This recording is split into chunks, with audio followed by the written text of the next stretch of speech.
New update पाने के लिए सब्सक्राइब, लाइक और शेयर कीजिए हमारे यूट्यूब चैनल को।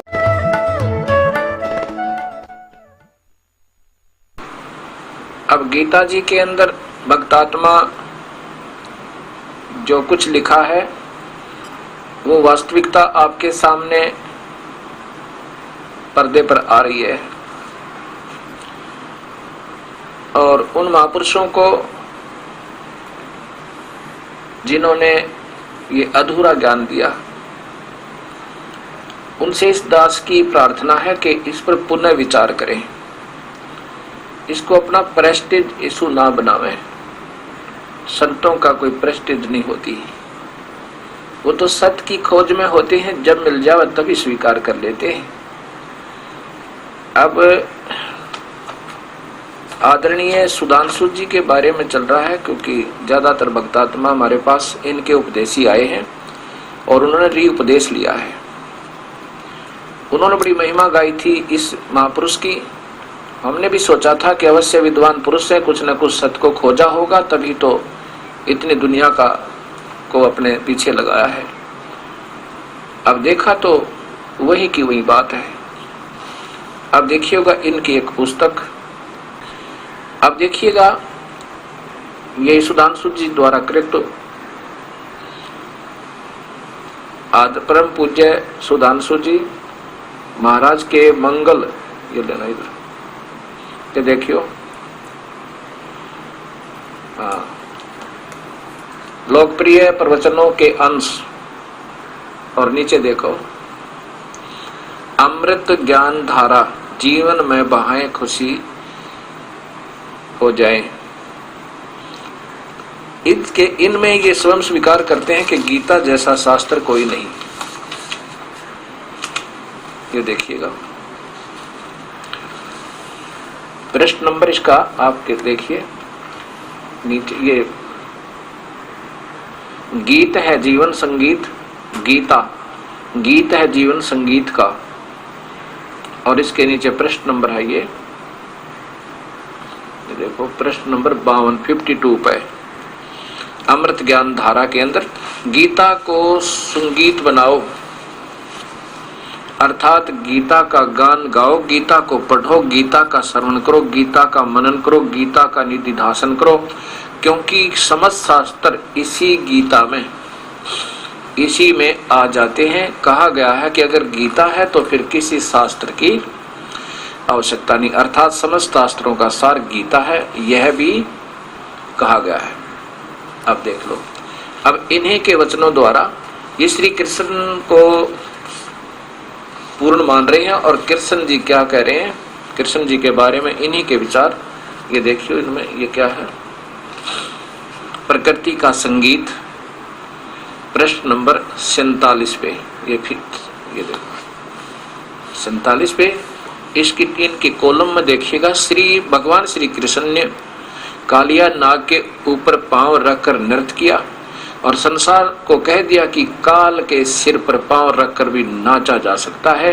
तुम्हारे अंदर हिम्मत होनी चाहिए, तुम्हारे अंदर कल्पना होनी चाहिए। ये इनके अधूरे ज्ञान दोगले।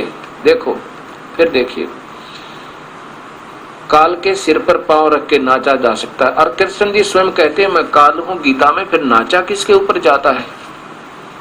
आप देखिएगा, फिर दिखाता हूं 11वें अध्याय का 32वां श्लोक। अब फिर देखिएगा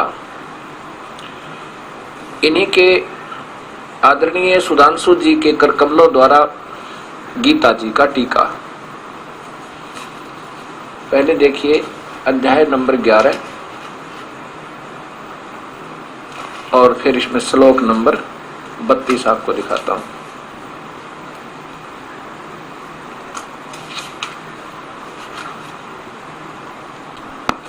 अर्जुन कह रहा है, 31वां श्लोक देखो पहले, मुझे बता कि इतने भयानक रूप वाला तू कौन है, देवताओं में श्रेष्ठ तुझको प्रणाम है। अब डरता हुआ अर्जुन बोल रहा है, मैं जानना चाहता हूं कि तू आदि देव कौन है, क्योंकि मैं तेरे कार्यकलाप को नहीं जानता। अर्जुन पूछ रहा है, ये अर्जुन वाच है। अब 31वें श्लोक की बात है। अब 32वें में भगवान अपना बता रहा। अब एक बात बताओ, ये 32वां, अब ये भी बात सोचने योग्य है कि अर्जुन कह रहा है कि मुझे बताओ आप कौन है। कृष्ण जी को तो वो स्वयं जानते ही थे कि आप एक अच्छी आत्मा हो, हमारे भले में हो, कभी किसी का बुरा करते ही नहीं, सतोगुण हो, नेक आत्मा हो, रिश्तेदार हो। अब वो कहता अब तू बता कौन है मैं तुझे, इतने गुंडे शिकल वाले, होय होय बकराल रूप वाला, भयभीत होकर कांपता हुआ, सारा कांप रहा है अर्जुन जैसा योद्धा। तो भगवान का जिससे इतना बुरा डर लगे। अब यहाँ देखो, अब 32वां श्लोक देखो, इन्हीं के कर कमलों द्वारा ये स्वयं स्वीकार करता है कि मैं बढ़ा हुआ काल हूं।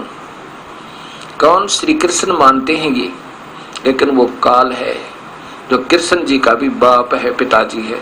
मैं लोगों का विनाश करने वाला काल हूं और अब बड़ा हो गया हूं। पहले बच्चा था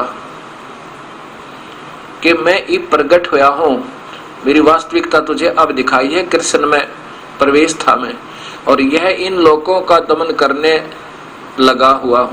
में लगा हुआ हूं। ये परस्पर विरोधी सेनाओं में पंक्तिबद्ध खड़े हुए योद्धा तेरे कर्म के बिना भी शेष नहीं रहेंगे। अब 20वां और श्लोक देखो, 11वें अध्याय का ही, क्षमा करना 21वां श्लोक देखें। उधर वे देवताओं के समूह तेरे में प्रवेश कर रहे हैं। अर्जुन कह रहा है आंखों देखा हाल, और उनमें से कुछ हाथ जोड़कर तेरी स्तुति करें, कुछ को तो तू खा रहा है। उधर वे देवताओं के समूह तेरे अंदर प्रवेश कर रहे हैं, अर्थात आप खा रहे हो। उनमें से कुछ हाथ जोड़कर तेरी स्तुति कर रहे हैं, बाकी बचे हुए हाथ जोड़कर स्तुति कर रहे हैं। महर्षियों और सिद्धों के समूह इनमें से कुछ को तो खा रहा है, बाकी बचे हुए हाथ जोड़कर मंगल हो, कल्याण हो कहकर अत्यंत प्रशंसा युक्त, प्रशंसा के भयभीत होकर डरे हुए मंत्रों से तेरी स्तुति कर रहे हैं। अब इसी बूंदी शकल न देखकर कोई प्रसन्न हो जाएगा, कालजा फट जाए इंसान का। तो यहाँ अब विचार करना भक्तात्माओं। अब फिर वही सुधांशु जी द्वारा ही ये गीता मैं आपको दिखा रहा हूं, जो का पहले प्रकरण चल रहा था 7वां अध्याय में। 7वें अध्याय का अब ये 23वां श्लोक में स्वीकार करते हैं भगवान के तीनों गुणों की और उनसे नीचे की जो पूजा करते हैं, ब्रह्मा विष्णु महेश और उनके नीचे के जितने भी अन्य देवता हैं उनकी पूजा करते हैं। ठीक है, जैसा वो करते हैं उनका लाभ उनको मिलता है, लेकिन उन देवताओं को मैंने ही कुछ शक्ति दे रखी, लेकिन उन बुद्धिहीनों का, परंतु इन अल्प बुद्धि वाले लोगों द्वारा प्राप्त किए जाने वाला फल अस्थायी होता है। अन्य देवताओं की पूजा करने वाले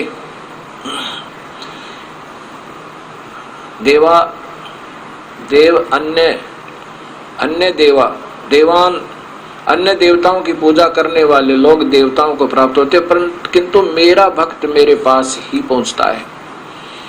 अब काल कहता है मेरा भक्त मेरे तक ही रहता है, लेकिन इसकी भी पूजा अधूरी बता दी पहले ही 7वें अध्याय के 18वें श्लोक। अब देखो आगे, फिर कहते हैं कि जो बुद्धिहीन लोग, जो मेरे परिवर्तनशील और सर्वोच्च उच्चतरम भाव, अनुत्तम का अर्थ सर्वोच्च कर दिया, उच्चतर सबसे उत्तम, जबकि लिख रहा था सबसे घटिया, नीचतर सबसे नीच जानते, क्योंकि मेरा ये अटल और घटिया नियम है कि मैं कभी किसी के सामने नहीं आता, व्यक्त रूप में कभी आकार में नहीं आता, अव्यक्त हूं मैं, तो निराकार हूं और व्यक्त हुआ मानते, अर्थात मुझे ये कृष्ण मान रहे बुद्धिहीन, मैं कृष्ण नहीं हूं। यहां देखो 25वें श्लोक में, अपनी सृजनशील शक्ति योग माया द्वारा आवृत होने के कारण मैं कुछ सब लोगों के सम्मुख प्रकट नहीं होता, सबका जिक्र नहीं, मैं कभी किसी के सामने भी प्रकट नहीं होता। यह मूढ़ जगत मुझे नहीं जानता, क्योंकि मैं अजन्मा और परिवर्तनशील हूं, अपरिवर्तनशील हूं। अब इसका अर्थ यह है कि नादान लोग मुझे नहीं जानते, मैं किसी के सामने नहीं आता, मतलब बिल्कुल ये मेरा अव्यम अटल नियम है। और इस मैं कभी कृष्ण की तरह मां से जन्म नहीं लेता। वास्तविक ज्ञान तो आपको इस दास के द्वारा रचित सरलार्थ किया हुआ ये गहरी नजर गीता में, ये एक ही शास्त्र है इसको खरीदने के बाद अन्य शास्त्रों की आपको आवश्यकता नहीं पड़ेगी खरीदने के लिए। गहरी नजर गीता में, इसके अंदर आपको पूरी गीता मिलेगी।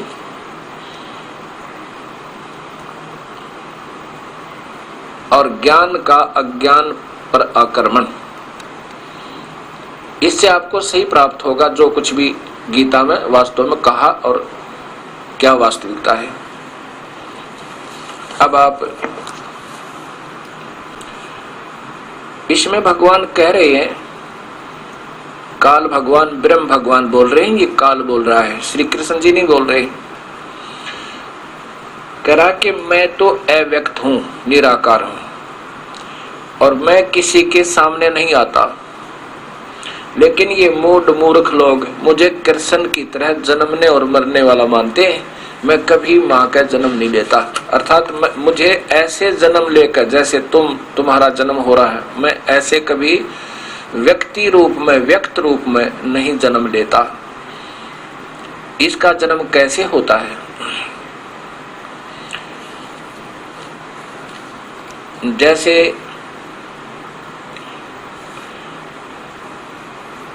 एक परब्रह्म जो है, परब्रह्म अक्षर पुरुष, वो अचिंत की आज्ञा से, अचिंत कौन है? आपने सृष्टि रचना में सुना होगा, कबीर परमेश्वर का पुत्र है। उस अचिंत की आज्ञा से जब देखेगा यहाँ का सब ही ब्रह्मांड 21 के 21 ब्रह्मांड बर्बाद होने लग जाते हैं, इनमें भी देवताओं में भी देवता जैसा भाव नहीं रहेगा, एक ऐसी स्थिति आ जाएगी। उस समय 21 के 21 ब्रह्मांडों को अक्षर पुरुष अचिंत अपने शब्द शक्ति देकर अचिंत को इनका सबका विनाश कर देगा। ये काल भी समाप्त होगा और साथ में प्रकृति देवी भी और सब ये जीवों का, उसमें सब ये ब्रह्मांड विनाश में आ जाएंगे, इनके ऊपर जीव नहीं रहेंगे। इन सब को कहां परब्रह्म के लोक में अलग अलग रख दिया जाएगा। तो वो भी क्योंकि यहां सामने नहीं आता, जैसे अक्षर पुरुष वो भी निराकार माना जाता है, जो दिखाई ना दे उस चीज को हम निराकार कह रहे हैं, ऐसा हमारी व्याख्या बनी हुई है। ऐसे ही एक काल आकार में है, फिर भी ये सबके सामने व्यक्तिगत रूप से सामने नहीं आता, इसको अव्यक्त कहा, शरीर रहित आकार रहित मान लिया, क्योंकि ये सामने आता ही नहीं। जो चीज हमें दिखाई नहीं देती हम क्या बताएं वो कैसा है। उसके बाद अक्षर पुरुष भी अव्यक्त है, वो भी यहाँ व्यक्तिगत रूप से सामने नहीं आता। और फिर वास्तव में अव्यक्त वो कबीर परमेश्वर है, जो उनका वास्तविक स्वरूप है, वो इतना तेजो में, और लेकिन वही अपना ही दूसरा रूप बनाकर यहाँ आता, तब हम उसको स्वीकार नहीं करते, उसको भी अव्यक्त कहा है। अब 3 अपने मुख से गीता जी में अपने ही कलम अपने मुख से भगवान काल बोल रहा है कि हम 3 अव्यक्त हैं। मैं तो अव्यक्त हूं ही हूं, क्योंकि मैं किसी के सामने नहीं आता और अपनी योग माया से छुपा रहता हूं, अर्थात ये कहीं आकार में है। इसको अव्यक्त इसलिए मानते हैं हम सभी इन भगवानों को, 3 ही प्रभु हैं। अब क्या होता है कि इस परब्रह्म की कैसी मेजरमेंट है, कैसे पैमाना है इन समय के मापने का। जैसे ब्रह्मा जी का एक दिन 1000 चतुर्युग का होता है। ब्रह्मा जी का एक दिन 1000 चतुर्युग का होता है, और इतनी ही रात्रि होती है। ऐसे 30 दिन में कितने युग हो गए? 60,000 चतुर्युग एक महीने में, और एक वर्ष में हो गए 7,20,000 चतुर्युग, और 100 वर्ष से गुणा कर दो ब्रह्मा की आयु, ऐसे 100 वर्ष बनेंगे उनके, तो 7,20,00,000 इतने चतुर्युग। ये ध्यान से सुनना, जो चतुर्युग में दास बोल रहा है। तब एक ब्रह्मा मरेगा, ऐसे 7 ब्रह्मा मर लेंगे तब एक विष्णु की मृत्यु है, और 7 विष्णु मर जाएंगे तब एक शिव की मृत्यु है। एक शिव की मृत्यु जब होगी, परब्रह्म का एक युग गया, परब्रह्म का उस अव्यक्त का एक युग गया। अब देखना, ऐसे फिर ये इस काल की आयु है, ऐसे 1000 युग की इस काल की आयु है। 1000 युग जब ऐसे बीत जाएंगे तब इस काल की मृत्यु है। और फिर ये सब के सब उस अव्यक्त में, पुरुषों में, परब्रह्म में लीन हो जाएंगे। ये ध्यान से सुनना, ये बात अभी आपके सामने आएगी। और फिर उसी से दोबारा वो कबीर परमात्मा की आज्ञा से, अचिंत की आज्ञा से, यही अक्षर पुरुष इनको फिर वापस ज्यों का त्यों वही आत्मा होगी, काल अपना काल रूप में, वही प्रकृति होगी प्रकृति रूप में, फिर इनसे सृष्टि उत्पन्न होगी प्रकृति की शेरावाली में। फिर ये सारे जीवात्मा फिर दोबारा ऐसे डाल दिए जाएंगे, और फिर ये कर्म आधार पर इनको 19 तिथियों से, कर्म इनके समाप्त नहीं होते, उस अव्यक्त यानी अक्षर पुरुष के लोक में, परब्रह्म के लोक में इनको अलग अलग रख दिया जाता है। क्रोधी एक में, कामी एक में, ऐसे जीवन सा करने वाले नारे, उनके कर्मों आधार पर, जैसे गेहूं को अलग थैले में, बाजरे को अलग, ज्वार को अलग, ऐसे इनको रख दिया जाता है। और फिर दोबारा ये काल सृष्टि फिर प्रारंभ होती है। फिर ऐसे ही नए सिरे से प्रकृति और काल से, ब्रह्म से, इन तीनों देवताओं की उत्पत्ति होती है। फिर ये काल सृष्टि फिर प्रारंभ होती है। अब ये बहुत ध्यान से सुनने से आपके समझ में आएगा। अब गीता का एक, गीता तो वैसे स्वच्छ है, पवित्र शास्त्र है, लेकिन इसमें कुछ और ज्यादा अज्ञान हिंदी टीकाकारों ने कर दिया। गीता में कोई कमी नहीं। अब यहाँ क्या प्रश्न चल रहा है कि कहता कि मैं तो अव्यक्त हूं, कभी किसी के सामने नहीं आता, और मुझे अव्यक्त को ये व्यक्त मान रहे हैं, ये मेरा स्वभाव, मैं कभी सामने नहीं आता, ये मेरा अपरिवर्तनशील यानी अटल नियम है, मैं आकार में नहीं आता, और कृष्ण की तरह मां से जन्म ऐसे नहीं लेता मैं। इसलिए काल भगवान कहता है 4 अध्याय के 5वें श्लोक में कि अर्जुन तेरे मेरे बहुत जन्म हो लिए, तू नहीं जानता मैं जानता हूं। और कृष्ण के तो ना जाने कितने राम, 30 करोड़ राम रूप में, और कृष्ण जी पर विक्रम कितने हो लिए, ये तो अलग चीज है। अब 8वें अध्याय को दिखाता हूं आपको, तब आपके समझ में आएगा कि 3 अव्यक्त हैं, और इन्हीं के करकमलों द्वारा सुधांशु जी के द्वारा पासा टीका की हुई गीता है। और इसको देखो, ये 8वां श्लोक, 8वें अध्याय का 16वां श्लोक देखें। ये 8वें अध्याय का 16वां श्लोक है। इसमें क्या लिखा है कि आब्रह्म भुवन अलोका आभवन, आब्रह्म ब्रह्मा नहीं है ये। इन्होंने अनजानपने में कहा कि ब्रह्मा के लोक से लेकर नीचे के सब लोक ऐसे हैं जिनसे फिर पुनर्जन्म की ओर लौटना होता है, परंतु हे कुंती पुत्र अर्जुन, मुझ तक पहुंच जाने के बाद फिर किसी को का पुनर्जन्म ग्रहण नहीं करना पड़ता। और ये स्वयं कह रहे हैं मैं तो जन्म मरण में हूं, 4 अध्याय के 5वें श्लोक में। तो ये कहां, किस अतिथि में कहा है? अब देखो, ये एक ब्रह्मांड का चित्र फिर दिखाना है आपको, इसी से आपको सब समझ में आएगी। ये तो शिव का लोक है, ये स्वर्ग और नरक, ये इंद्र का लोक, ये बिल्कुल साथ ही है। ये धर्मराय का लोक है, ये है शिव का लोक, और ये है ब्रह्मा जी का लोक, ये ब्रह्मा का लोक है, और ये विष्णु का लोक, और ये ब्रह्म लोक है। ये काल स्वयं महाब्रह्मा, महाविष्णु, महाशिव रूप में, और यहाँ रहता है। यहाँ एक महा स्वर्ग बनाया हुआ है इस ब्रह्म लोक के कोने में। अब यहाँ देखिए पूरा इस चित्र को फिर देखिए, और इसी में ये कबीर परमेश्वर भी रहते हैं अपना दूसरा रूप बना के। अब क्या कहता है ये काल कि इस एक समय ऐसा आता, ये काल एक ब्रह्मांड की प्रलय स्वयं करता है, इसमें यहाँ तक ये सब विनाश में आ जाते हैं, ये सब लोग। और उस समय यहाँ इस महावर्ग में पहुंचे हुए प्राणी जितने बचे हुए होते हैं, उनकी कुछ पुण्य कर्म बचे हुए होते हैं, उनको अन्य ब्रह्मांडों में रख देता है। इसलिए कहता कि मुझे यहाँ ब्रह्मलोक तक भी विनाश में आएंगे, ये कोई भी नहीं जन्म मरण से बच सकता। जो स्वयं कहते हैं मेरा भी जन्म मरण है, फिर ये कहाँ बचेंगे। और ये ब्रह्मा का लोक कि यहाँ तक के प्राणियों को कहना तो तुक नहीं बना, ये तो फिर एक ही जैसी स्थिति है तीनों की। तो यहाँ अब 21 ब्रह्मांड का चित्र आप देखिए।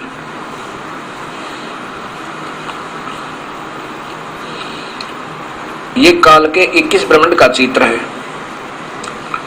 अब समझ में आएगा आप जब इसको पूर्ण रूप से समझ जाओगे। तो एक समय ये अक्षर पुरुष क्या करता है, ये परब्रह्म अचिंत की आज्ञा है, इन सब का विनाश हो जाता। सब ये कुल मिलाकर भी ब्रह्मलोक यानी काल लोक है, ये सारा ब्रह्मलोक है, ये सब ब्रह्मलोक कहलाता है। और ये भी एक ब्रह्मलोक है और एक ब्रह्मांड में, क्योंकि जैसे सेंटर की भी राजधानी है और स्टेट की भी ऐसे। और ये एक महाब्रह्मांड में 5 ब्रह्मांड हैं, जिसमें एक ब्रह्मा विष्णु महेश प्रभु है, श्री कृष्ण, जिसको ये सर्वस्व मान रहे हैं अनजानपने में। अब ये ऐसे समझना इसको कि ये सब विनाश में आएंगे सारे। उसमें वो भी आते हैं जब एक ब्रह्मांड की स्वयं विनाश करता है, जब दूसरी में रख देता है, इसका विनाश करता है, इसको तैयार कर देता है, क्योंकि इसने अपने 1 लाख जीवों का आहार करने के लिए समान तैयार चाहिए। और जब इसका भी विनाश होता है तो ये सभी प्राणी इसी प्रकार जैसे एक ब्रह्मांड का विनाश करता है, जो इसमें बचे हुए प्राणी होते हैं, ये जो इसमें जो कर्म भोग रहे होते उनको ये फिर यहाँ दूसरे लोक में रख देता है, समान उसमें फिट कर देता है। ऐसे ही ब्रह्मा करता है। ये सभी प्रक्रिया ऐसे चलती है। अब जैसे एक कल्प जो समाप्त होगा, ब्रह्मा जी का एक दिन एक कल्प माना जाता है। 72 चौकड़ी युग बोला गया है एक ब्रह्मा जी का एक दिन। इसको 1000 चतुर्युग भी कहते हैं, 1000 चतुर्युग भी कहते हैं। और 1000 चतुर्युग का ब्रह्मा का एक दिन, इतनी ही रात।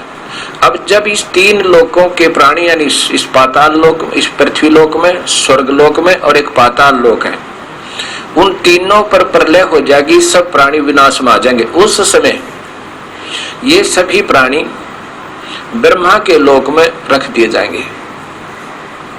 और जो ब्रह्मा जागेगा 1000 चतुर्युग के बाद, फिर उसकी रात पूरी हो जाएगी, तो फिर ऐसे ही इनका जन्म प्रारंभ होगा।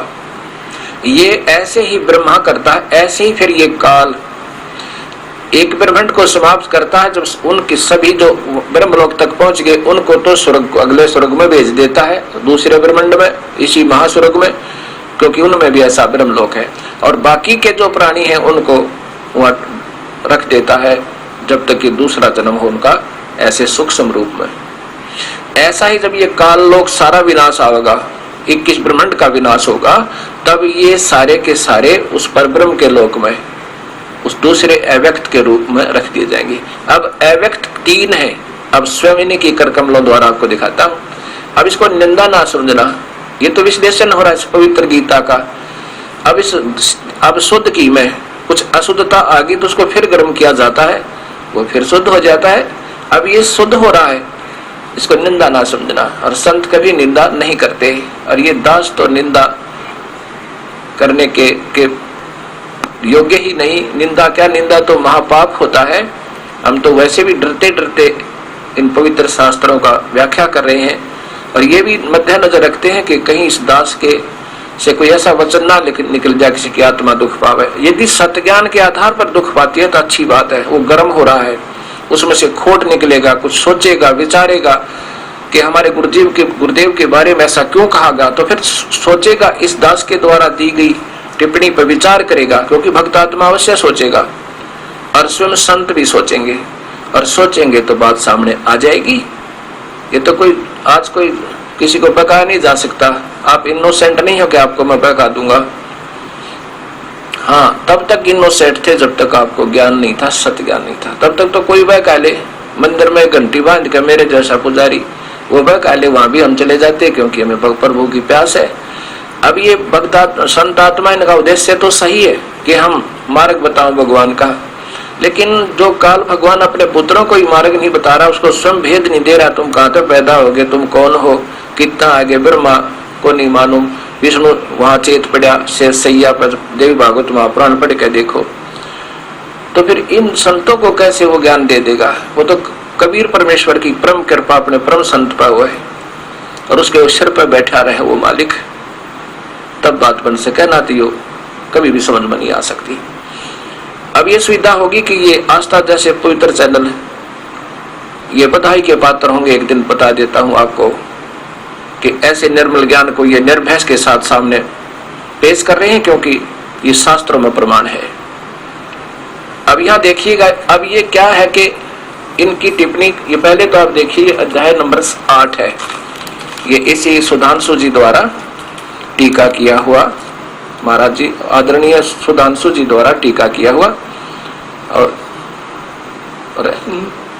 हाँ ठीक है। अब फिर देखिएगा ये अध्याय नंबर 8 है और इसी में आगे मैं आपको बता रहा हूँ 16 से प्रारंभ किया है, वो तो बाद में बताऊंगा, अभी 8वां अध्याय पूरा सुनाऊंगा आपको, क्योंकि ये ज्ञान ही तो है जो हमने सुनना है, चाहे किसी माध्यम से सुने। ये 16वां श्लोक है।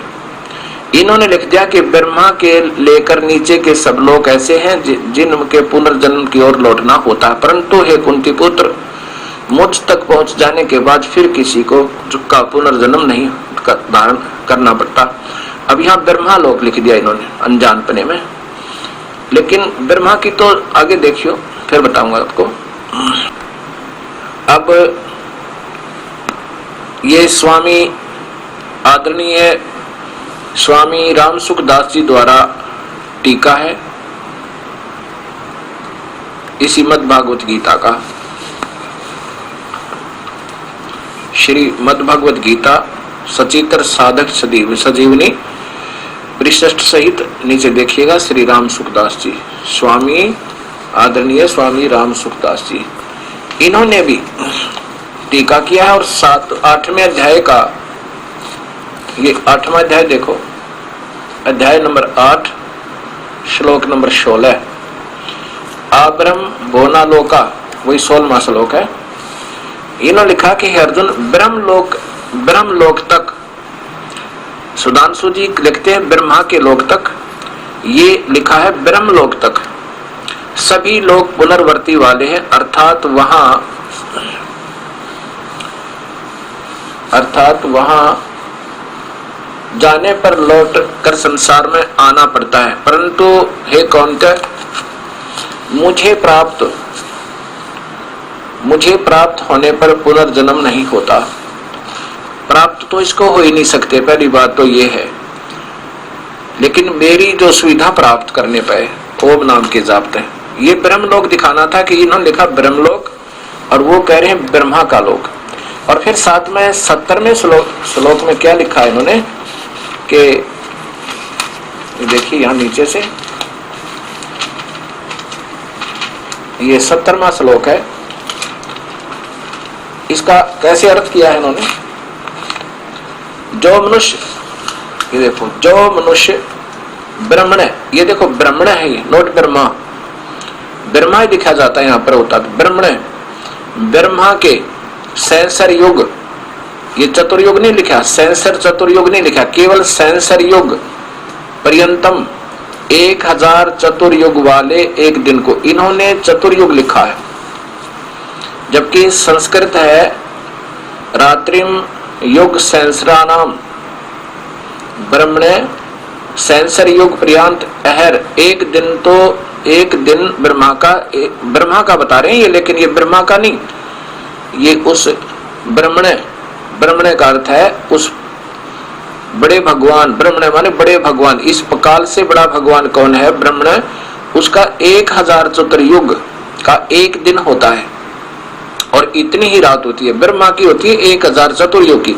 अब इन्होंने ज्ञान था अन्य शास्त्रों से लिख दिया 1000 चतुर्युग वाले योगी वाले एक दिन को, और सेंसर युग वाले ऐसे। ये देखो, अब ये विचलित है बेचारे, कभी ब्रह्मा को ब्रह्म बता देते हैं, कभी ब्रह्मा का कोई। अब ब्रह्मा का लिखना पड़ा तो ब्रह्मा के तो चतुर्युग ही होते हैं, ऐसा ही है। लेकिन उस ब्रह्मण या अक्षर ब्रह्मण है, ये देखो इन्होंने लिखा है ब्रह्मण, नोट ब्रह्मा,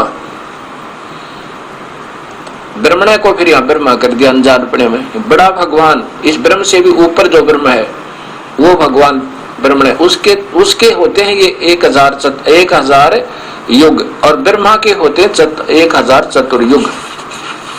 ये अनजानपने में ब्रह्म को ही ब्रह्मा बना देते हैं कभी, क्योंकि इनका भी दोष नहीं, हम भी इसी अंधेर में थे पहले। आगे लिखा है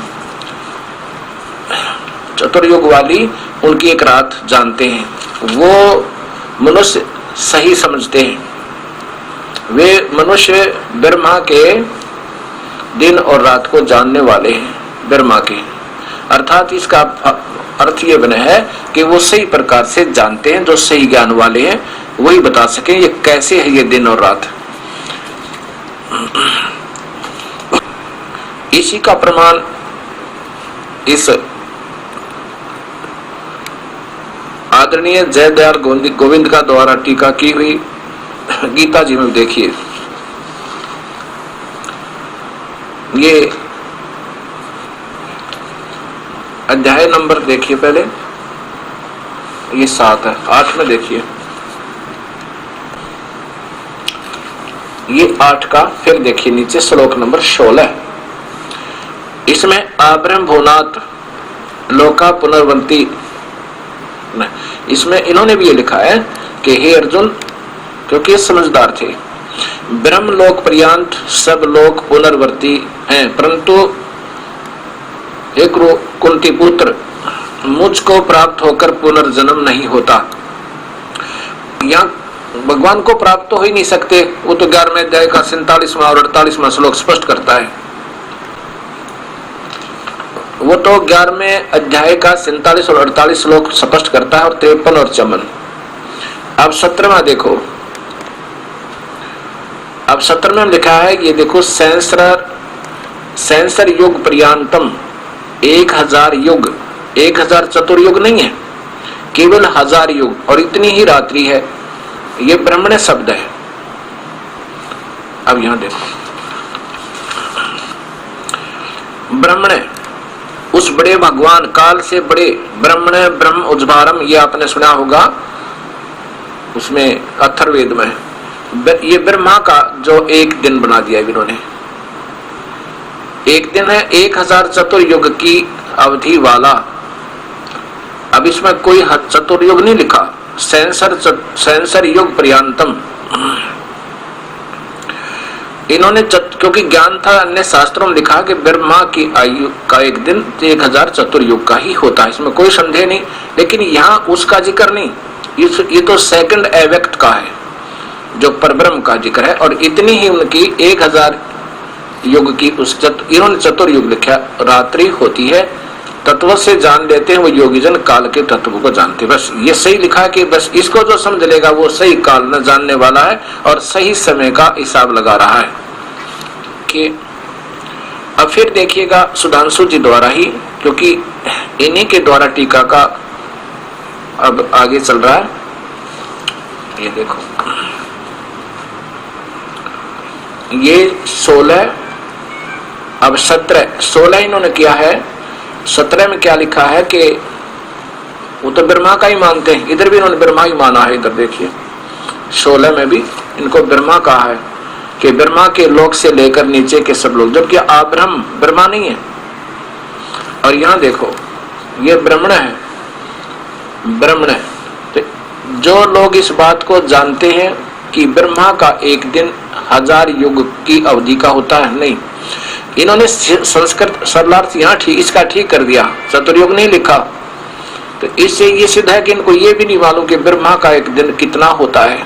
शास्त्रों में सब प्रमाण है ब्रह्मा का एक दिन 1000 चतुर्युग का होता है। और दूसरे संत थे वो इनसे अच्छे ज्ञाता है शास्त्रों के, उन्होंने ठीक लिख दिया अपने हिसाब से कि ये इतना ही होना चाहिए था, यहाँ कैसे अधूरा रह गया। 1000 युगों की अवधि या चतुर्युग, अगर ब्रह्मा का मानते चतुर्युग लिखते ये, इसे सिद्ध होता है इन्होंने अन्य शास्त्रों का भी ज्ञान नहीं है। और यह ब्रह्मा की रात्रि 1000 युग लंबी होती है। वह दिन और रात को बनाने वाले व्यक्ति हैं, भगवान है। अब यहाँ 18वां देखें, दिन के आने में पर व्यक्त से अव्यक्त से सब वस्तुएं प्रकट हो जाती हैं। देखो, दिन के आने से ये उस परब्रह्म का दिन जब आवेगा तब ये उससे सब निकल आएंगी, प्रकट हो जाते हैं, और रात्रि आने पर ये वस्तुएं फिर उसमें लीन हो जाती हैं। अच्छा, आगे देखो, व्यक्त से, अब इस व्यक्त से तो होगी वो, क्योंकि ब्रह्म है वो, तो ये परब्रह्म है, जो स्वयं बता रहा था वो ब्रह्म है, और ये परब्रह्म की। फिर लिखा कि अब हे पार्थ, यह बार बार जन्म लेने वाला अस्तित्वमान समूह का वस्तुओं का समूह बिल्कुल बेबस सा रात्रि के आगमन पर विलीन हो जाता है, और आगमन पर, दिन के आगमन पर फिर रात्रि में तो लीन हो जाता है और फिर अस्तित्व में प्रकट हो जाता है। ये देखो, इन्हीं के कर कमलों द्वारा 20वां श्लोक देखिए। परंतु इस अव्यक्त से भी परे, एक तो अव्यक्त स्वयं काल कह रहा मैं अव्यक्त हूं, फिर ऊपर बताया कि सब उसमें लीन हो जाते हैं, उस व्यक्त से फिर प्रकट होते हैं, अव्यक्त से उस, ये देखो ऊपर वाला। फिर देखिए 19वां, कि दिन के आने पर अव्यक्त से सब वस्तुएं प्रकट होती हैं। कौन से अव्यक्त से? परब्रह्म है, और ये भी अव्यक्त है, काल भी अव्यक्त है। अब देख 20वें में इन्हीं के कर कमलों द्वारा, परंतु इस अव्यक्त से भी परे एक और अव्यक्त, उस अक्षर पुरुष से भी ऊपर एक और अव्यक्त है, सनातन अस्तित्व है, वो कभी विनाश न होने वाला भगवान है, जो सब अस्तित्वमान वस्तुओं के नष्ट हो जाने पर भी नष्ट नहीं होता। ये देखो, 3 अव्यक्त हो गए और 3 ही भगवान है, और यही 15वां अध्याय आपको बताएगा। अब सुधांशु जी द्वारा ही वही गीता आपको दिखा रहा हूं, पंचोदश अध्याय, इसमें 16 और 17 और 18 श्लोक यहां देखिएगा। ये 16 और नीचे 17, ये स्पष्ट है। इस संसार में क्षर नाशवान, अक्षर अविनाशी, ये 2 प्रकार के पुरुष हैं। ये देखो, ध्यान से देखना श्रोताओं और दर्शकों, प्रिय भक्तात्माओं, ये सामने सच्चाई आ रही है। संपूर्ण प्राणियों के शरीर नाशवान और कटुस्थ अर्थात जीवात्मा अविनाशी कहा जाता है। 2 ही सतीतीथों भगवानों की, पुरुष माने भगवान है, एक तो नाशवान क्षर है और अक्षर पुरुष अविनाशी कहा है। ये 2 प्रकार के पुरुष है, पुरुष से लिख दिया इन्होंने, यहां भगवान लिखना था। और संपूर्ण प्राणियों के शरीर भी ऐसे ही है, ये तो नाशवान है, स्थूल शरीर तो, और जीवात्मा अविनाशी है। अब 17वें श्लोक में आपने ये 18वें श्लोक में ये याद रखना पड़ेगा, ये शरीर, संपूर्ण प्राणियों के शरीर नाशवान कटुष्ट जीवात्मा, ये काल सत 18वें में कहता कि मैं तो केवल इस क्षर, ये जो अक्षर और ये अक्षर, क्योंकि ये जो मेरे लोक में जितने भी प्राणी हैं, चाहे वो देवता, चाहे ब्रह्मा विष्णु महेश या कीड़ी कुंदर कुछ भी हैं, उनसे ही मैं तगड़ा हूं 21 ब्रह्मांड में, लेकिन वास्तव में परमात्मा तो कोई और है, वो इसमें बता रहा। देखिए, उत्तम पुरुष तो अन्य ही, ये विचलित है, यहाँ पुरुष माने परमात्मा लिखना था, उत्तम भगवान तो कोई और है, और इसमें आप ही भगवान ने लिख दिया है परमात्मा इति उद्धारते, उसको जिसको भगवान कहते हैं, पुरुष माने भगवान।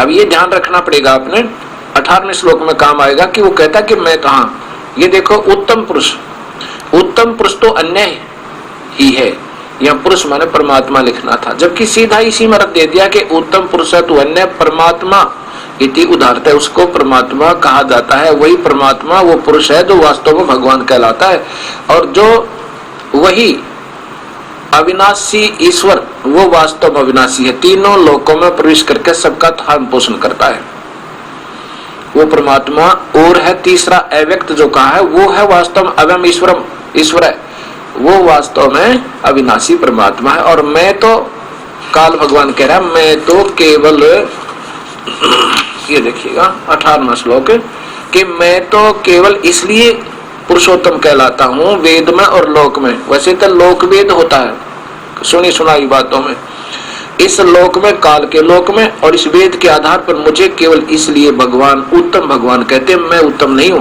क्योंकि मैं क्षर से अतीत और अक्षर से भी उत्तम हूं। कौन से थे? इस जीवात्मा और उसके स्थूल शरीर में। अब भक्तात्मा, यदि इस दास से भी कोई गलती हो जावे, क्योंकि मैं भी एक जीव हूं, ईश्वर कृपा से बोल रहा हूं, मेरे से अगर कोई गलती हो जावे, कोई गलत टिप्पणी हो जावेगी, तो मैं दोनों कान पकड़ कर क्षमा याचना करूंगा समाज के सामने कि कहीं मुझसे कोई ऐसी गलत टिप्पणी ना दे दी गई हो जिससे समाज गुमराह हो जाए। और नाक रगड़ने में भी संकोच नहीं करूंगा कि मेरे से गलती होगी, मैंने गलत मार्गदर्शन कर दिया। और जिन महापुरुषों ने अभी तक गीता को सत्य मानते हुए उसके सत्य का ज्ञान नहीं हुआ, ये उनका दोष नहीं। उन बेचारों की तड़प तो प्रभु के पाने की थी, जैसे ये दास भी ना जाने कहां कहां पर मैं बैठ गया था। इनकी पुस्तकों को पढ़ते थे, कोई सिर और मुख सामने नहीं आ रहा था, कोई सिरा नहीं, कोई मुख नहीं, कोई पैर नहीं, किसी के हाथ नहीं, जो मन में आई वही कह रखी थी। तो हम भी ऐसे विचले थे। ये तो ना जाने से घोर कलयुग में कैसे कृपा कर दी उस परमेश्वर कबीर परमेश्वर ने, और उसी की परम शक्ति उस परमात्मा मेरे प्यारे गुरुदेव ने। न ये दो कोटि का जीव और ऐसे निर्मल ज्ञान को ऐसे कैसे समझा सकता था? उस परमेश्वर की रजा है, कबीर परमेश्वर की, अनंत कोटि ब्रह्मांड के मालिक की। और वही अपना आप सत्य ज्ञान अपने बच्चों को, क्योंकि हम सभी उसी की आत्मा है। अब काल ने हम सबको भ्रमित किए हुए, काल अपने पिता का, हमारे को अपने पिता का वास्तविक ज्ञान होने नहीं देता। इन अपने ही अधूरे ज्ञान पर अपने ही ऐसे ही संत, क्योंकि ये भोली आत्मा सभी घूम रही थी प्रभु की तलाश में, इनको जैसे गुरुदेव मिले वैसा इन्होंने ज्ञान भर लिया।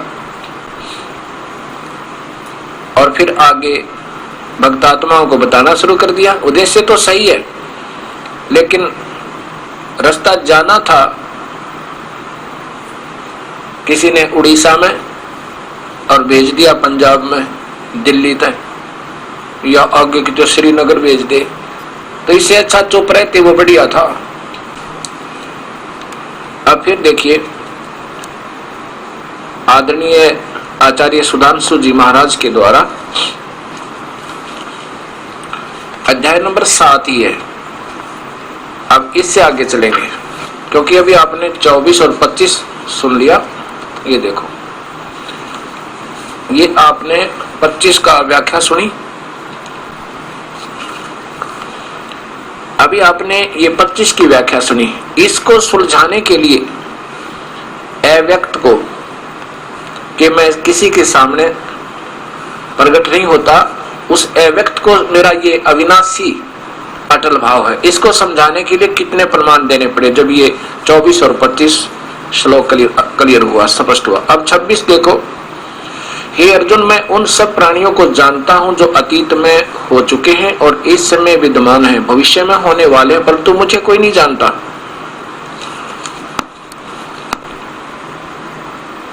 इससे स्पष्ट है कि 21 ब्रह्मांड में जितने प्राणी हैं उनके जन्म जो होने हैं और जो अभी बकाया है और जो अब वर्तमान में है और आगे होंगे, उन सब को काल जानता है, क्योंकि इनका लेखा जोखा इसी के पास है। लेकिन काल को कोई नहीं जानता। ये कैसे जाने जो यहाँ के इसी से उत्पन्न हो रहे हैं, इन्होंने इनकी बुद्धि को यहाँ पर भ्रमित किया हुआ है, तो कैसे जान सकते हैं? अब ऐसे ही कह रहे हैं कि मुझे कोई नहीं जानता, मैं सबको जानता हूं। अब फिर देखो, अब 27वां श्लोक, 28वां श्लोक देखो, ये हाँ ये है ही अर्जुन।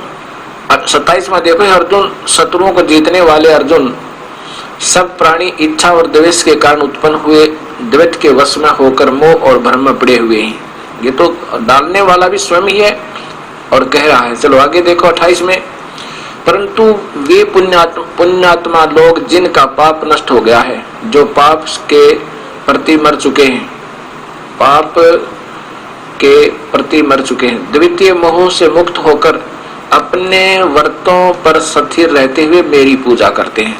आगे देखो 29 में, वो तो मेरी पूजा करते हैं जो मेरे तक का ज्ञान है। आगे है, जो लोग मुझ में शरण लेते हैं और जरा और मरण से मुक्ति पाने के लिए प्रयत्न करते हैं, वे संपूर्ण ब्रह्म को और संपूर्ण आत्मा को, कर्म बंधन को, सबको जानते हैं। आगे देख,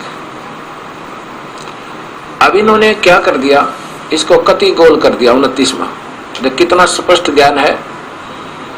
ये लिखा है तद्विद ब्रह्म, इसका अर्थ बनता है जो उस परमात्मा को जानते हैं, उस ब्रह्म को जानते हैं, उस परमात्मा को, तत् ब्रह्म यानी उस पूर्ण परमात्मा को जानते हैं। इसको सुलझाने के लिए अन्य दो संतों की और आपको व्याख्या दिखानी पड़ेगी।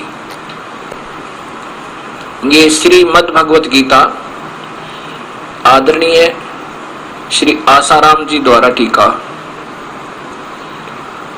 आदरणीय संत श्री आसाराम जी आश्रम अहमदाबाद से, उनके द्वारा ये टीका है। इसमें भी 7वें अध्याय के अंदर 29वां श्लोक देखें।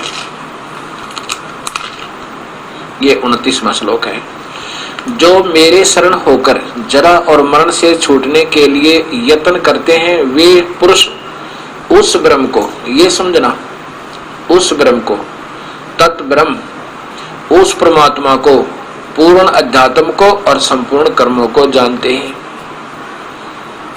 अब यहाँ ये उस ब्रह्म का इशारा है, और इसलिए क्योंकि ये तो अनजान संत है, तो सबको गोलमोल करने की कोशिश पहले कर रहे हैं, इन्होंने ये भी नहीं देखा। अब देखो इसी में फिर अर्जुन पूछता है,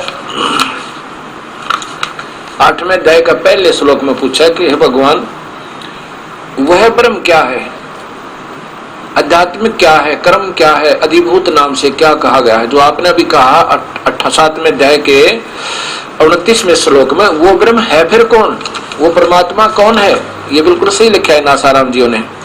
और यहाँ भी आसाराम जियों ने बहुत ठीक लिखा, क्योंकि ये संत हैं, जहां इनके बस से बाहर हुई वहां अलग बात है, लेकिन अनर्थ बिल्कुल नहीं किया इन्होंने। एकांत जो नहीं समझ में आई वो करना पड़ा, लेकिन यहाँ भी गोल करने की क्या आवश्यकता पड़ेगी थी। 32वां श्लोक 7वें अध्याय का है, ये ऊपर 7वां अध्याय देखिए। और इन्होंने लिखा उस ब्रह्म को, तत् ब्रह्म, ये दिखाना चाहता था दास। तो जो इस सारे ज्ञान में समझ लेगा अर्जुन, फिर मुझे भी और उस ब्रह्म को मेरी शरण में होकर, क्योंकि ओम नाम से भक्ति प्रारंभ होगी, ये उसकी शरण है, इससे नीचे नहीं। इसलिए कहते हैं मेरी शरण में होकर फिर उस परमात्मा को सही जान सकता है, और उस पर उससे भक्ति प्रारंभ होगी। ये देखिए आदरणीय श्री जयदयाल गोविंद का जी द्वारा टीका, गीता प्रेस गोरखपुर से प्रकाशित, वही मद भागवत गीता। इनके भी इन्होंने वही 7वां अध्याय, और यहां देखिए श्लोक नंबर ये 29 है, इन्होंने इसका यहां सरलार्थ किया है। जो मेरी शरण होकर जरा और मरण से छूटने के यत्न करते हैं, वे पुरुष उस तत्, उस ब्रह्म, उस ब्रह्म को, उस परमात्मा को और अध्यात्म को, संपूर्ण कर्मों को जानते हैं। अच्छा, इसी में देखो यहाँ पर ये 8वां अध्याय है, इसमें पूछा है कि अर्जुन पूछ रहा है, अर्जुन वाच, हे पुरुषोत्तम, तत् ब्रह्म क्या है, वो ब्रह्म है कौन। अब आगे देखिए इसी में 3रे श्लोक में भगवान बता रहे हैं कि वो तो अपरम अक्षर पुरुष है। यहाँ उत्तर दिया भगवान श्री भगवान वाच, वह तो परम अक्षर ब्रह्म है, वो परम अक्षर ब्रह्म एक क्षर पुरुष, एक अक्षर पुरुष, एक क्षर ब्रह्म, एक अक्षर ब्रह्म, एक परम अक्षर ब्रह्म। पुरुष कहो, यहाँ कहते हो तो परम अक्षर ब्रह्म है, वो हम दोनों से, वो तो तीसरा भगवान है। ये आदरणीय आसाराम जी भी इसी 8वें अध्याय का तीसरे में बता रहे हैं कि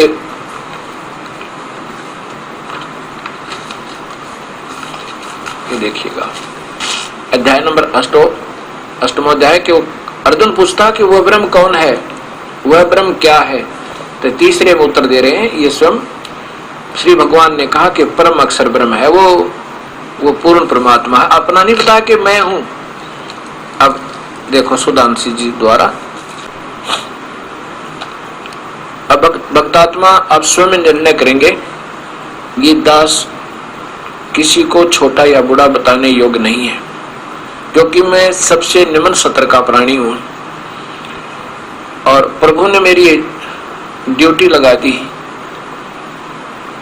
इस सत्य को ऊपर लाने के लिए और अनजान लोगों की दृष्टि में निंदा का पात्र बनने की। लाल को ढूंढने के लिए कीचड़ में जाना पड़ सकता है, गोबर में भी जाना पड़ सकता है, टिट्टी में भी हाथ देने पड़ सकते हैं।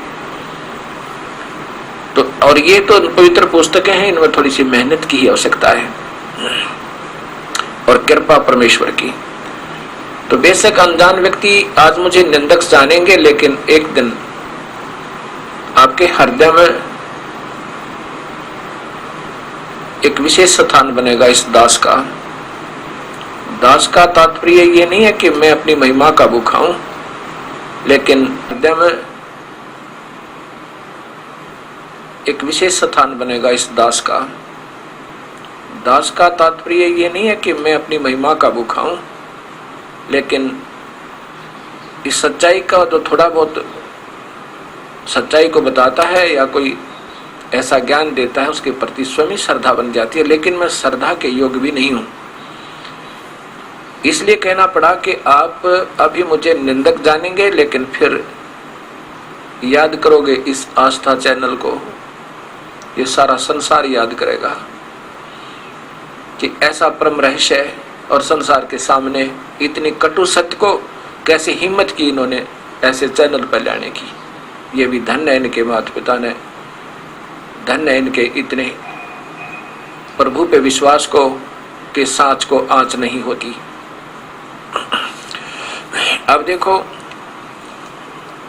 आदरणीय सुधांशु जी ने तो उन संतों से भी नीचे गिराने की चेष्टा कर दी इस सत्य ज्ञान को और ज्यादा उलझाने की। इसमें स्पष्ट लिखा है तत् ब्रह्म, 29वां श्लोक वही 7वें अध्याय का चल रहा भी, किम तद तत्विद, वह तत् ब्रह्म क्या। इसने तत् को समाप्त कर दिया, ब्रह्म उनका आपने देखा कि वो तत् ब्रह्म उस ब्रह्म की शरण में के बारे में और मेरे बारे में सब जान जाते हैं।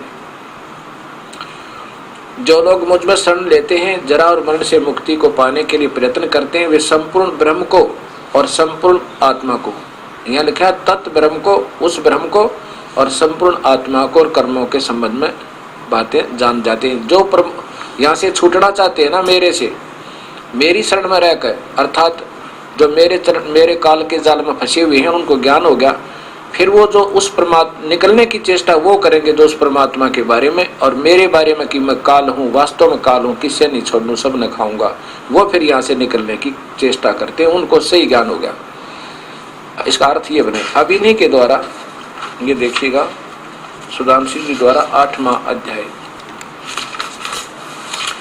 यहाँ पर भी इन्होंने तत् ब्रह्म को समाप्त कर दिया। ये लिखा सीधा अर्जुन वाच किम तत् ब्रह्म, वो तत् ब्रह्म क्या है जो आप 7वें अध्याय के 29वें श्लोक में कह रहे थे।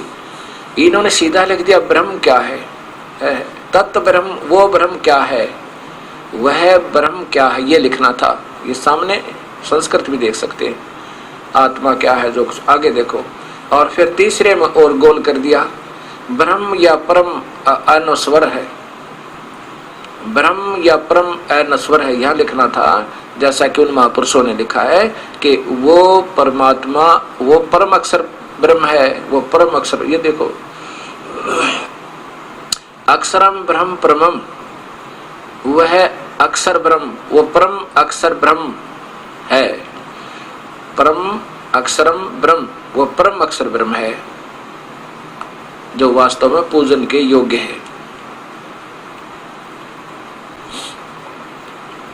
आगे देखिए, ये तीसरा श्लोक आपने सुन लिया, इसमें इन्होंने ये उलझा दिया, और इसको आप ज्यादा पढ़ने के लिए गहरी नजर गीता मंगवाइए, आपको बाय कोरियर भेजेंगे। अब देखिएगा, चौथे में लिखा है कि सब सृजी हुई गई वस्तुओं का आधार परिवर्तनशील प्रकृति है। ये इन्होंने अपने हिसाब से किया, कोई बात नहीं, जो भी ठीक है इसको मान लीजिए। आगे देखिए, पांचवें में क्या कहा भगवान ने कि मृत्यु के समय जो केवल मेरा ध्यान करता हुआ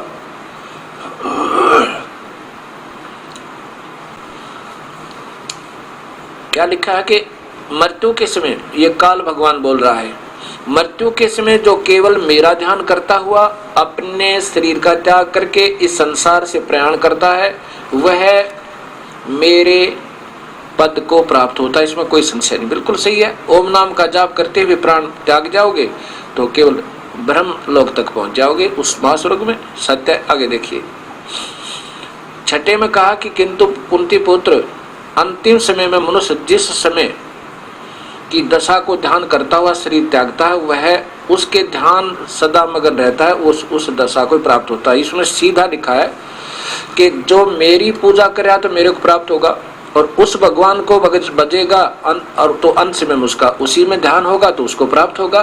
दो बात ही कोई ना। कितना पवित्र ज्ञान है गीता जी का, कितना श्रेष्ठ और तरती वाइज है।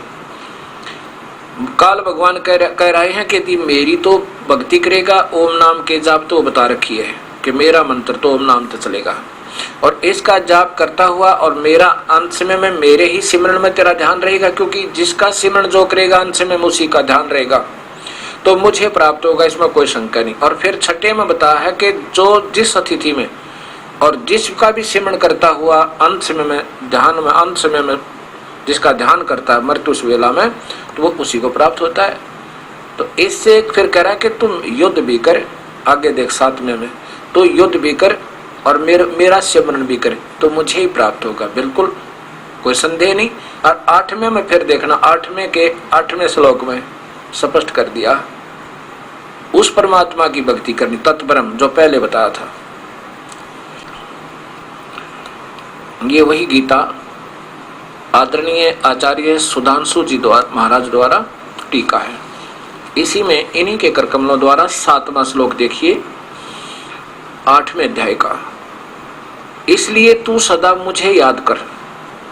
छठे में स्पष्ट कर दिया कि मेरी भक्ति करेगा मुझे, जिसका जो भजन करेगा उसी को प्राप्त होगा अंश में, क्योंकि जो पहले भजन किया होगा उसी का ध्यान रहेगा।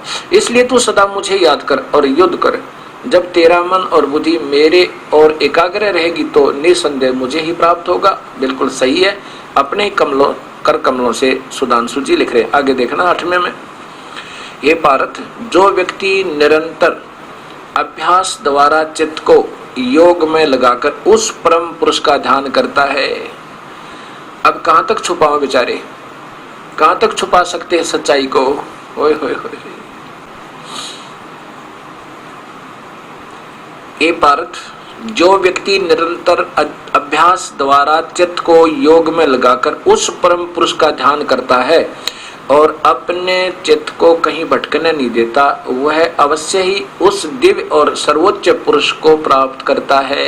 ये मालिक, वह अवश्य ही उस दिव्य और सर्वोच्च पुरुष को, परमात्मा को, यानी काल से ऊपर सर्वोच्च सबसे ऊपर वाला तीसरा भगवान, उसी को प्राप्त करता है। जो उसका ध्यान करता हुआ शरीर छोड़ता है। तो आगे देखो 9वें में, जो व्यक्ति दृष्टा उस पुरातन शासक का ध्यान धरता है, ये सीधा है, ये कवि मानो कबीर परमात्मा, उस कबीर का ही इन्होंने दृष्टा लिखा है। जो व्यक्ति उस कबीर परमात्मा का, वही पुरातन शासक, वास्तविक सबसे पहले वाला भगवान का ध्यान धरता है, जो कि सूक्ष्म से भी सूक्ष्म है और सबका धारण करने वाला वो तीसरा भगवान, जिसके रूप का ध्यान भी नहीं किया जा सकता और अंधकार से परे सूर्य के समान रंग वाला है। अब ये अपने हिसाब से इन्होंने थोड़ा सा चेंज कर दिया, कोई बात नहीं, इसी को सत्य मानकर चलते रहिए, इसमें ज्यादा फर्क नहीं पड़ेगा।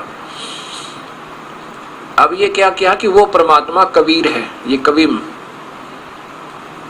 वो वास्तव में वो परमात्मा सर्वशक्तिमान है और उसका ध्यान करता है तो उसको ही, वो तो बहुत अंधकार से दूर है, यानी वो वास्तव में उसमें कोई गड़बड़ नहीं। ये देखिए अब 9वां और देखो 10वां, जो व्यक्ति इस संसार से प्रस्थान के समय मन में भक्ति और योग बल के स्थिर करके अपनी प्राण शक्तियों को भावों के मध्य में भली भांति स्थापित करके वैसा करता है, वह उस दिव्य परम पुरुष को प्राप्त होता है।